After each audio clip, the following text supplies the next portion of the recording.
सगळ्यांना नमस्कार.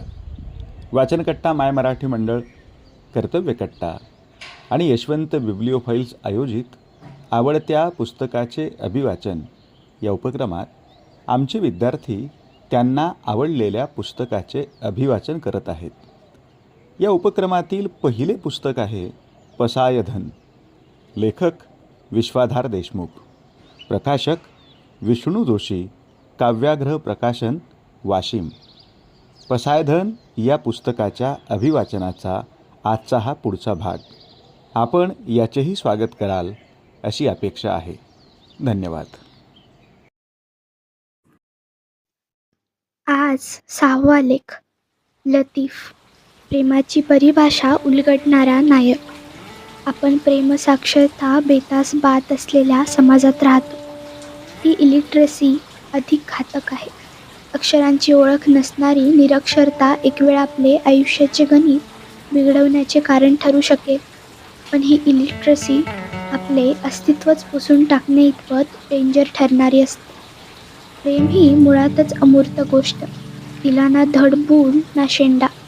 पटवूनच देतो प्रेम म्हणजे काय असा विडा कोणी उचलला तर त्याची गत हत्ती आणि 7 आंधळ्यांच्या गोष्टीप्रमाणे होणे अटळ. यातून होतं काय तर प्रेम नावाच्या निखळ भावनेचा व्यर्थ गुंता तयार होतो. मग प्रेमाच्या नावाखाली निरनिराळ्या भाकडकथा प्रस्तुत व्हायला लागतात. एकतर्फी प्रेम ही अशीच माध्यमांनी लोकप्रिय केलेली भाकडकथा. या भाकडकथेची समाजात प्रचलित असलेली सर्वसाधारण धारणा म्हणजे त्याचे किंवा तिचे अमुक तमुक व्यक्तीवर प्रेम आहे, परंतु त्या अमुक तमुक व्यक्तीचे मात्र त्याच्यावर किंवा तिच्यावर प्रेम नाही. म्हणजे आपले एवढे प्रेम असूनही संबंधित व्यक्तीचा त्याला साधा प्रतिसादही नाही. या उद्वेगाने उचल खाल्ली की त्यातून हिंसा उद्भवू लागते. याचा अर्थ असा की ज्या व्यक्तीवर आपला जीव जडला आहे ती आपल्याला अप्राप्य आहे हे कळताच तिचा जीव घेण्यात आपणाला काहीही वावगे वाटत नाही. वेगवेगळ्या माध्यमांनी रूढ केलेल्या या भाकड धारणेला आपण एकतर्फी प्रेम या नावाने ओळखतो. प्रेम साक्षरतेची अगदी साधा म्हणावा असा परिचय नसल्याने असे घडत राहते. अन्यथा प्रेमात एकतर्फी दुतर्फी असे काही असते काय? प्रेम ही करवून घ्यायची गोष्टच नाही, ती करत राहण्याची गोष्ट आहे. आणखी एक गल्लत म्हणजे आपण प्रेमात पडणे असे एक क्रियापद वापरत राहतो. खरे तर प्रेम ही पडण्याची किंवा पाडण्याची ही गोष्ट नाही, उलट ती व्यक्तिमत्वाला उजळून टाकणारी, उभारी देणारी गोष्ट आहे.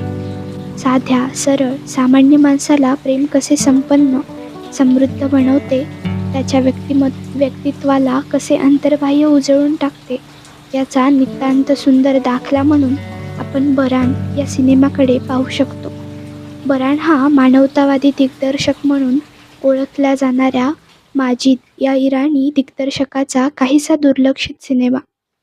माजिद म्हटले की लोकांना जसे childrens of heaven, colour of paradise किंवा नुकताच येऊन गेलेला बियॉन्ड दी क्लाउड्स हे चित्रपट आठवतात, तसे बरानबाबत घडत नाही.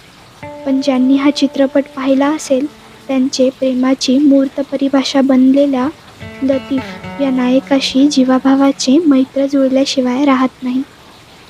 पुऱ्या 1.5 तासांचा हा इराणी चित्रपट, पण त्याचा प्रभाव देश, प्रदेश, भाषा आणि काळाच्या सीमा ओलांडून जाणारा आहे. चित्रपटाला 1990च्या दशकाची पार्श्वभूमी आहे. धुमसत्या अफगाणिस्तानातून हजारो विस्थापित इराणमध्ये येऊन स्थायिक झाले. या विस्थापितांनी अत्यल्प मोबदल्यात पडेल ती कामे केली. रहमत, तिचे खरे नाव बरान, ही चित्रपटाची नायिका या विस्थापित लोकांमधील आहे, तर लतीफ हा नायक इराणी म्हणजे स्थापित लोकांपैकी आहे. चित्रपट सुरू होतो तेव्हा तेहरान या शहरात एका मोठ्या इमारतीचे बांधकाम सुरू असते. या बांधकामात शेकडो मजूर गुंतलेले असतात, ज्यात काही अफगाणी विस्थापित तर उर्वरित इराणी असतात. आपला नायक लतीफ हा यांपैकीच एक असतो. मेमार हा त्या इमारत बांधकामाचा प्रमुख म्हणून सगळ्यांवर देखरेख ठेवत असतो. सगळे मजूर शारीरिक कष्टाची कामे करत असतात, पण लतीफचे वडील हे मेमारचे जुने मित्र असल्याने त्याच्याकडे या मजुरांना चहा, नाश्ता, जेवण पुरविण्याचे काम असते. परिणामी लतीफ हा या मजुरांना तुच्छ समजून त्यांची टर उडवत राहतो. त्यांच्याशी सतत वाद घालत भांडण करत राहतो. एके दिवशी नजाफ हा अफगाणी विस्थापित मजूर काम करता करता गमवावा लागतो. कुटुंबाच्या उदरनिर्वाहाच्या विवंचनेत गुंतलेला नजाफ आपल्याऐवजी रहमत या आपल्या कोवळ्या पोराला कामावर पाठवतो. शारीरिक श्रमाचे काम या कोवळ्या पोराला झेपणार नाही याचा अंदाज आल्याने मेमार अनिच्छेने त्याला कामावर ठेवून घेतो. काही दिवसातच त्याचा अंदाज तंतोतंत खरा ठरतो. रहमतला हे काम झेपत नाही. लतीफच्या रोजच्या भांडणाने मेमार पुरता वैतागलेला असतो. त्याला रहमतमध्ये याचा उतारा सापडतो. तो दोघांच्या कामांची अदलाबदल करतो. आपले विशेष काम या विस्थापितेने हिरावून घेतले या घटनेने लतीफ कमालीचा संतापतो. याचा सूड घेण्यासाठी तो स्वयंपाक खोलीतील सामानाची तोडफोड करतो आणि संधी मिळेल तिथे रहमतचा छळ करत राहतो. काहीही करून या विस्थापिताला इथून घालविण्यासाठी हिरेला पेटलेल्या लतीफला एके दिवशी रहमतचे गुपित कळते आणि तो हादरतो. त्याला संपविण्यासाठी आपण अधीर झालो आहोत. तो रहमत हा मुलगा नसून मुलगी असल्याचे त्याला कळते. पण आजपर्यंत आपल्याकडून झालेल्या प्रमादांचा त्याला पश्चाताप वाटायला लागतो. ज्याची असूया वाटत होती त्याच्याविषयी आता मनात करुणा उथंबून येऊ लागते. म्हणून तर वेळोवेळी जागोजागी रहमतची अडवणूक करणारा तो आता तिची मदत करू लागतो, काळजी घेऊ लागतो. कित्येकांची टर उडविणारा तो सगळ्यांकडे सहानुभूतीने पाहू लागतो. एके दिवशी अधिकाऱ्यांच्या तपासणीत शासकीय अनुमतीशिवाय अफगाणी विस्थापित इमारत बांधकामात गुंतल्याचे उघड होते आणि रहमत, सुलतान अशा मजुरांना कामावरून कमी करण्याशिवाय मेमारपुढे पर्याय राहत नाही. अगोदर जी दिसताच लतीफचे पित्त खवळून उठायचे ती आता समोर नसल्याने तो अस्वस्थ होऊ लागतो. काम सोडून शरभर भटकत तिचा शोध घेऊ लागतो.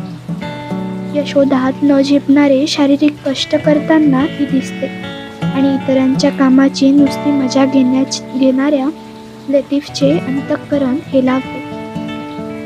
आपले काहीही हो, पण तिचे श्रम संपले पाहिजेत म्हणून तो तडक मेमारकडे जातो आणि आपल्या आजपर्यंतच्या कामाची जमा असलेली मिळकत घेऊन ती रहमतला देण्यासाठी सुलतानकडे सुपूर्द करतो. सुलतान परस्पर ती रक्कम घेऊन अफगाणिस्तानला पळून जातो. आता लतीफकडे असलेली मिळकत संपलेली असते, पण रहमतचे कष्ट कमी करण्याची जिद्द मात्र अबाधित होती. विशेष दर्जा असलेले ओळखपत्र ज्याच्या बळावर लतीफ सगळ्यांची हुरियो करायचा, ते ओळखपत्र काळ्या बाजारात विकण्याचा निर्णय तो घेतो. ओळखपत्र विकून आलेली रक्कम मेमारने अपघाताचा विमा म्हणून दिली आहे असे सांगून तो नजाफच्या रहमतचे वडील हाती सुपूर्द करतो. अफगाणिस्तानातील लढाईत नजाफच्या भावाचा मृत्यू झाल्याने हे सगळेच कुटुंब मायदेशी परत निघते. तेव्हा लतीफ त्यांचा निरोप घेण्यासाठी जातो. त्यांचे सामान वाहनात नेऊन ठेवतो. घाईने निघताना रहमतच्या हातून बास्केट निसटते. तेव्हा संपूर्ण चित्रपटात पहिल्यांदा लतीफ आणि रहमत समोरासमोर येतात. त्यांची नजरानजर होते आणि रहमत आपल्या चेहऱ्यावर बुरखा ओढून घेते. रहमत लतीफच्या आयुष्यातून कायमची निघून जाते. लतीफने सगळी मिळकत, ठेव आणि विशेष दर्जा असलेले ओळखपत्रही प्रेमाखातर विसर्जित करून टाकले. परंतु हे करताना आपण त्याग वगैरे करतोय असा आव चुकूनही आणला नाही, किंवा आपण एवढी साथ घालतोय तेव्हा तिने साधा प्रतिसाद तरी द्यावा अशी आकांक्षाही बाळगली नाही. कोणी म्हणेल मिळकत गेली आणि रहमतही, मग या आतबट्ट्याच्या व्यवहारातून लतीफला काय मिळाले? सिनेमाच्या शेवटी दिग्दर्शकाने याचे खूप देखणे उत्तर दिले आहे. रहमत निघून गेली आहे पण जाताना चिखलात तिची एक पाऊल खून उमटली आहे. पाऊस पडतो आहे पण ती पाऊल खून तशीच आहे. अगोदर सतत त्रासिक चेहरा करून जगणारा लतीफ या पावलाच्या खुणेकडे पाहून मंद स्मित करतो आहे. कोरडे आणि तोडगे असणारे त्याचे आयुष्य बरांच्या म्हणजे पावसाच्या येण्याने सर्जनक्षम झाले आहे. जीवनाकडे पाहण्याचा लतीफचा दृष्टिकोनच बदलून गेला आहे. तो आता बुद्धू राहिलेला नाही तर जणू बुद्ध झाला आहे. आता या प्रेमाला कोणते विशेषण लावायचे? एकतर्फी की दुतर्फी असा संभ्रम आपणाला पडतो, कारण आपली प्रेमसाक्षरता बॉलिवूडच्या बोलपटांवर बेतलेली आहे. अशा कृतक प्रेमाचा चष्मा काढल्याशिवाय लतीफच्या प्रेमाची परिभाषा आपणाला कळू शकणार नाही. धन्यवाद.